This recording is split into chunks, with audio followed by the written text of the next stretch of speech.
പ്രിയപ്പെട്ട CSM family members, നമ്മളിന്ന് പഠിക്കാൻ പോകുന്നത് CSMൻ്റെ പ്ലാനിനെ കുറിച്ചാണ്, കോമ്പൻസേഷൻ പ്ലാനിനെ കുറിച്ചാണ്. എങ്ങനെയൊക്കെയാണ് CSMൽ നിന്ന് നമുക്ക് വരുമാനം ലഭിക്കുന്നത് എന്നുള്ളത് അറിയാൻ വേണ്ടിയിട്ടുള്ളതാണ്. നമ്മൾ ആദ്യം നോക്കാൻ പോകുന്നത് ഒരു കസ്റ്റമർ ഫ്രീ ആയിട്ട് രജിസ്റ്റർ ചെയ്യാം എന്നുള്ളതാണ്. CSMൽ ഫ്രീ കസ്റ്റമർ ID ക്രിയേറ്റ് ചെയ്യാൻ സാധിക്കുന്നു എന്നുള്ളതാണ്.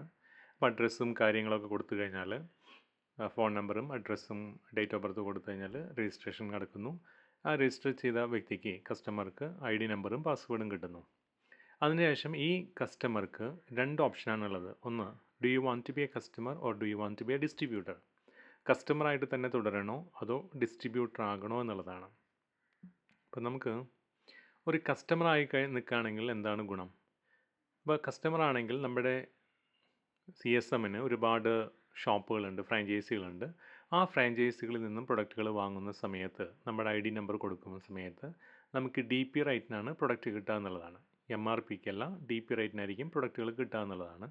അപ്പോൾ DP റേറ്റിന് പ്രൊഡക്റ്റുകൾ കിട്ടുന്നത് അപ്പോൾ അപ് ടു 40% വരെ ഡിസ്കൗണ്ട് കിട്ടാം ഷോപ്പിൽ നിന്നും, നമ്മുടെ ഫ്രാഞ്ചൈസികളിൽ നിന്നും പ്രൊഡക്റ്റുകൾ വാങ്ങുമ്പോൾ. അത് കാലാകാലത്തോളം അതിൻ്റെ എൻജോയ് ചെയ്യാം എന്നുള്ളതാണ്. ഷോപ്പിംഗ് എൻജോയ് ചെയ്യാം എന്നുള്ളതാണ് കസ്റ്റമറായിട്ട് നിൽക്കുമ്പോഴുള്ള ഗുണം. എന്നാൽ ഭൂരിഭാഗം ആളുകളും ഈ ബിസിനസ്സിലേക്ക് കടന്നു വരുന്നത് സാമ്പത്തികമായിട്ട് നേട്ടമുണ്ടാക്കാനാണ്. അപ്പോൾ എങ്ങനെയാണ് സാമ്പത്തികമായിട്ട് നമുക്കിതിൽ വലിയൊരു വരുമാനം ഉണ്ടാക്കാൻ എന്നുള്ളത്, വലിയൊരു നേട്ടമുണ്ടാക്കുക എന്നുള്ളതാണ് ഇവിടെ പറയാൻ പോകുന്നത്. അങ്ങനെയാണെങ്കിൽ do you want to be a distributor, ഒരു ഡിസ്ട്രിബ്യൂട്ടർ ആകേണ്ടതുണ്ട് എന്നുള്ളതാണ്. അങ്ങനെ ആഗ്രഹിക്കുന്നുണ്ടെങ്കിൽ ഇനി എന്താണ് ചെയ്യണമെന്നുള്ളതാണ് നമ്മൾ നോക്കാൻ പോകുന്നത്. ഇപ്പോൾ കമ്പനി നമുക്ക് 3 തരത്തിലുള്ള ഡിസ്ട്രിബ്യൂഷൻഷിപ്പാണ് തരുന്നത്. 3 ടൈപ്പ് ആക്ടിവേഷൻ. ഒന്നാമത്തെ 2500 ബിസിനസ് വോളിയം എടുത്തുകൊണ്ട് നമുക്കൊരു ആക്ടിവേഷൻ ചെയ്യാം. അത് സ്റ്റാൻഡേർഡ് പ്ലാൻ എന്നാണ് അറിയപ്പെടുന്നത്. അതിൻ്റെ ഡെയിലി ലിമിറ്റ് 5000 രൂപ വരെയാണ്. അതിനുശേഷം 7500 BVയുടെ ഉണ്ട്.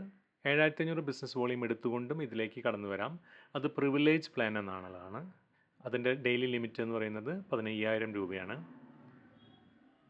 വേറൊരു ഓപ്ഷൻ എന്ന് പറയുന്നത് 15000 BV എടുത്തുകൊണ്ട് എലൈറ്റ് പ്ലാൻ എടുത്തുകൊണ്ടും നമുക്ക് ഇതിലേക്ക് കടന്നു വരാം. അതിൻ്റെ ഡെയിലി ലിമിറ്റ് എന്ന് പറയുന്നത് 25000 രൂപയാണ്. ആദ്യത്തെ പ്രിവിലേജ് പ്ലാനും എലൈറ്റ് പ്ലാനും സിംഗിൾ ബില്ലിൽ എടുത്തുകൊണ്ടാണ് ആക്ടിവേഷൻ ചെയ്യുന്നതെങ്കിൽ, സ്റ്റാൻഡേർഡ് പ്ലാനിൽ കമ്പനി ഒരു വിളവ് തരുന്നുണ്ട്. അത് മൾട്ടിപ്പിൾ ബില്ലിലായാലും നമുക്ക് 2500 ബിസിനസ് ആയി കഴിഞ്ഞാൽ നമ്മൾ ആക്റ്റീവ് ഡിസ്ട്രിബ്യൂട്ടർ ആകുന്നതായിരിക്കും എന്നുള്ളതാണ്. ഒരു ആക്റ്റീവ് ഡിസ്ട്രിബ്യൂട്ടർ ആയിക്കഴിഞ്ഞാൽ 8 തരത്തിലുള്ള വരുമാനമാണ് കമ്പനി ഈ ഡിസ്ട്രിബ്യൂട്ടർക്ക് വാഗ്ദാനം ചെയ്യുന്നത്. 1, retail profit. 2, mentor bonus. 3, business matching bonus. 4, performance bonus. 5, business development bonus. 6, club royalty bonus. 7, annual royalty bonus. 8, performance rewards ആണ്. അങ്ങനെ 8 തരത്തിലുള്ള വരുമാനത്തിന് ആ വ്യക്തി അർഹനാകുന്നു, ഒരു വ്യക്തി ഒരു ഡിസ്ട്രിബ്യൂട്ടർ ആയിക്കഴിഞ്ഞാൽ.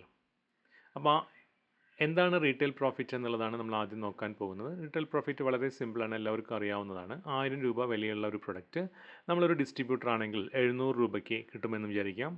DP റേറ്റ്, ഡിസ്ട്രിബ്യൂട്ടർ പ്രൈസിന് 700 രൂപയ്ക്ക് കിട്ടുന്നു. അങ്ങനെയാണെങ്കിൽ നമ്മളത് കസ്റ്റമർക്ക് നേരിട്ട് കൊടുക്കുന്ന സമയത്ത് 1000 രൂപ നമുക്ക് കളക്ട് ചെയ്യാവുന്നതാണ്. അതിൽ 300 രൂപ നമുക്ക് പ്രോഫിറ്റായിട്ട് കിട്ടുന്നു എന്നുള്ളതാണ്. ഇതാണ് റീറ്റെയിൽ പ്രോഫിറ്റ്. അങ്ങനെ എത്ര പ്രൊഡക്റ്റ് വേണമെങ്കിലും നമുക്ക് ഷോപ്പിൽ നിന്ന് DP പ്രൈസിന് വാങ്ങി MRP റേറ്റിന് കസ്റ്റമർക്ക് കൊടുക്കാവുന്നതാണ്. രണ്ടാമത്തെയാണ് മെൻറ്റർ ബോണസ് എന്ന് പറയുന്നത്. Mentor bonus 8%. ഉദാഹരണത്തിന്, നമ്മൾ ഈ ബിസിനസ്സിലേക്ക് വന്നു, നമ്മളൊരു ഡിസ്ട്രിബ്യൂട്ടർ ആയതിനു ശേഷം പ്രിയ എന്ന് പറയുന്നൊരു മേഡത്തിനോട് നമ്മൾ കമ്പനിയെക്കുറിച്ച് പറയുന്നു, പ്രൊഡക്റ്റുകളെക്കുറിച്ച് പറയുന്നു, വരുമാനത്തെക്കുറിച്ച് പറഞ്ഞു. പ്രിയ മേഡത്തിന് വളരെ താല്പര്യപ്പെട്ടു എങ്കിൽ പ്രിയ മേഡം ഈ കമ്പനിയുടെ ഒരു ഡിസ്ട്രിബ്യൂഷൻഷിപ്പ് എടുത്തു വരുന്നു. 7500 ബിസിനസ് വോളിയത്തിന് പർച്ചേസ് ചെയ്തു എന്ന് വിചാരിക്കാം. അതിൻ്റെ 8% മെൻറ്റർ ബോണസായി, അതായത് 600 രൂപ നെക്സ്റ്റ് ഡേ തന്നെ നമ്മുടെ അക്കൗണ്ടിലേക്ക് വരുന്നു എന്നുള്ളതാണ്. അത് 2500 BV ആണെങ്കിൽ നമുക്ക് 200 രൂപ നെക്സ്റ്റ് ഡേ തന്നെ നമ്മുടെ അക്കൗണ്ടിലേക്ക്, അതായത് നമ്മളൊരു വ്യക്തിയെ കൊണ്ടുവരികയും ആ വ്യക്തി പർച്ചേസ് ചെയ്യുന്ന BVയുടെ 8% നമുക്ക് കാലാകാലത്തോളം ലഭിക്കുമെന്നുള്ളതാണ്. അതാണ് മെൻറ്റർ ബോണസ് എന്ന് പറയുന്നത്. അത് 8%ആണ് കമ്പനി മാറ്റി വച്ചിരിക്കുന്നത്. ഇനി അടുത്ത വരുമാനമാണ് ബിസിനസ് മാച്ചിങ് ബോണസ് എന്ന് പറയുന്നത്. ബിസിനസ് മാച്ചിങ് ബോണസ് എന്ന് പറയുമ്പോൾ അറിയാം, ഇതിൽ 2 ടീമിനെയാണ് നമ്മൾ ക്രിയേറ്റ് ചെയ്യേണ്ടത്. ചാനൽ എ, ചാനൽ ബി എന്ന് പറയുന്ന 2 ടീമിനെയാണ് ക്രിയേറ്റ് ചെയ്യേണ്ടത്. ഇതിൽ വരുന്ന ആളുകൾ പലതരത്തിലുള്ള പ്രൊഡക്റ്റുകൾ വാങ്ങി പർച്ചേസ് ചെയ്യുന്ന സമയത്ത് അതിൻ്റെ BVകൾ അക്യുമുലേറ്റ് ചെയ്യുന്നു. BVകൾ വന്ന് കൂടുന്നു. ഒരു ദിവസം കമ്പനിയുടെ സോഫ്റ്റ്വെയർ നോക്കാം, ഒരു ദിവസം കഴിയുമ്പോൾ ചാനൽ എയിൽ എത്ര ബിസിനസ് നടന്നു, ചാനൽ ബിയിൽ എത്ര ബിസിനസ് നടന്നു.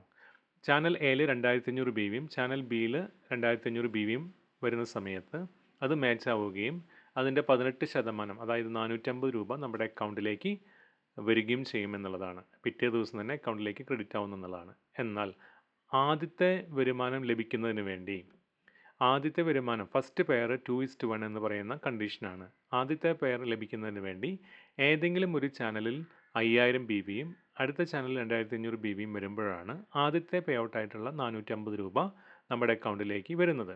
അതിനുശേഷം 2500 BV ചാനൽ എയിലും ചാനൽ ബിയിലും 2500 വരികയാണെങ്കിൽ 450 രൂപ നമുക്ക് പെയർ കമ്മീഷനായിട്ട് കിട്ടുന്നു എന്നുള്ളതാണ്. അതിൻ്റെ 18% പെയർ കമ്മീഷനായിട്ട് കിട്ടുന്നു എന്നുള്ളതാണ്. അതായത് നമ്മൾ 2500 ബിസിനസ് വോളിയം എടുത്തുകൊണ്ടാണ് നമ്മൾ വന്നിട്ടുള്ളതെങ്കിൽ മാക്സിമം ഈ ബിസിനസ് മാച്ചിങ് ബോണസ് നമുക്ക് 5000 രൂപ വരെയാണ് ഒരു ദിവസം കിട്ടുകയുള്ളൂ. എന്നാൽ 7500 ബിസിനസ് BV എടുത്തുകൊണ്ട് പ്രിവിലേജ് പ്ലാനാണ് നമ്മൾ എടുത്തു വരുന്നതെങ്കിൽ നമുക്ക് 15000 രൂപ വരെ ഈ ബിസിനസ് മാച്ചിങ് ബോണസായിട്ട് നമുക്ക് ലഭിക്കുന്നു, സീലിംഗ് ആയിട്ട് ലഭിക്കുന്നു. അതേസമയം 15000 ബിസിനസ് വോളിയം എലൈറ്റ് പ്ലാൻ എടുത്തുകൊണ്ടാണ് വരുന്നതെങ്കിൽ നമുക്ക് 25,000 രൂപ വരെ ഒരു ദിവസം ലഭിക്കുന്നു എന്നുള്ളതാണ്. മെൻറ്റർ ബോണസ് ഇൻ റീപർച്ചേസ്, അത് നേരത്തെ പറഞ്ഞ പോലെ നമ്മൾ ഒരു വ്യക്തിയെ സ്പോൺസർ ചെയ്ത വ്യക്തി എപ്പോഴൊക്കെ പ്രൊഡക്റ്റുകൾ വാങ്ങുന്നു അപ്പോഴൊക്കെ അതിൻ്റെ 8% നമ്മുടെ അക്കൗണ്ടിലേക്ക് വരാനായിട്ട് സാധ്യതയുണ്ട്. 2500 BV എപ്പോൾ ആവുന്നു അപ്പോഴൊക്കെ നമുക്ക് 8%ആയിട്ടുള്ള 200 രൂപ നമ്മുടെ അക്കൗണ്ടിലേക്ക് വരുന്നു എന്നുള്ളതാണ്. അടുത്ത വരുമാനമാണ് പെർഫോമൻസ് ബോണസ്. പെർഫോമൻസ് ബോണസ് എന്ന് പറയുന്നത് പ്ലാറ്റിനം ആൻഡ് എബോവ് റാങ്കിലുള്ള ആൾക്കാണ് കൊടുക്കുന്നത്. കമ്പനിയുടെ BVയുടെ ടേൺ ഓവറിലുള്ള BVയുടെ 3% കമ്പനി അതിനു വേണ്ടി മാറ്റിവെച്ചിരിക്കുന്നു എന്നുള്ളതാണ്. അതിനൊരു കണ്ടീഷനുണ്ട്. കണ്ടീഷൻ എന്ന് പറയുമ്പോൾ നമ്മുടെ ചാനൽ എയിൽ 3 ലക്ഷം BVയും ചാനൽ ബിയിൽ 3 ലക്ഷം BVയും മാച്ച് ആകുമ്പോഴാണ് നമ്മൾ ഇതിന് എലിജിബിലിറ്റി നമുക്ക് നേടുന്നത് എന്നുള്ളതാണ്. ബിസിനസ് മാച്ച് ഡെവലപ്മെൻറ്റ് ബോണസ് ഉണ്ട്. അടുത്തതാണ് business development bonus. Ruby rank onwards ആണ് നമുക്കത് ലഭിക്കുന്നത്. അതിനും കമ്പനിയുടെ ടേൺ ഓവറിൻ്റെ BVയുടെ 3% കമ്പനി മാറ്റിവെക്കുന്നത്. അതിനും ഒരു കണ്ടീഷനുണ്ട്. നമ്മൾ എ ചാനലിൽ 7,50,000 BVയും ബി ചാനലിൽ 7,50,000 BVയും മാച്ച് ആകുമ്പോഴാണ് നമുക്ക് ബിസിനസ് ഡെവലപ്മെൻറ്റ് ബോണസിന് നമ്മൾ അർഹനാകുന്നത്. ക്ലബ്ബ് റോയൽറ്റി ബോണസ് നമുക്ക് നോക്കാം. 6ാമത്തെ വരുമാനം ക്ലബ്ബ് റോയൽറ്റി ബോണസ്. നമുക്ക് 13 റാങ്കുകളാണ് CSM കമ്പനി മുന്നോട്ട് വയ്ക്കുന്നത്.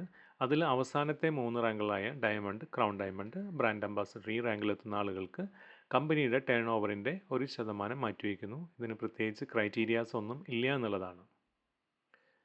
Club royalty bonus 1% of the company BV turn over. അടുത്തൊരു വരുമാനമാണ് ആനുവൽ റോയൽറ്റി ബോണസ് എന്ന് പറയുന്നത്. 1% കമ്പനിയുടെ ആനുവൽ BVയുടെ ടേൺ ഓവറിൻ്റെ 1% മാറ്റിവെക്കുന്നത്. ഇത് വർഷത്തിൽ കൊടുക്കുന്നതാണ്. അത് ബ്രാൻഡ് അംബാസിഡർ എത്തുന്ന ആ ക്ലബിലെത്തുന്ന ആളുകൾക്കാണ് ഇത് ഡിവൈഡ് ചെയ്ത് കൊടുക്കുന്നത് എന്നുള്ളതാണ്. അടുത്തൊരു വരുമാനമാണ് പെർഫോമൻസ് ആൻഡ് റിവാർഡ്സ്. കമ്പനിയുടെ 13 റാങ്കുകൾ ആണുള്ളത്. Star, bronze, silver, gold, platinum, sapphire, pearl, Ruby, emerald, diamond, blue diamond, crown diamond, brand ambassador. ഈ റാങ്കുകളിൽ ഓരോ റാങ്കുകളിലും കമ്പനി പറയുന്ന സമയത്തോട് നമ്മൾ അച്ചീവ് ചെയ്യുന്ന സമയത്ത് കമ്പനിയുടെ ഭാഗത്തു നിന്ന് റിവാർഡുകൾ നമുക്ക് ലഭിക്കുന്നു എന്നുള്ളതാണ്.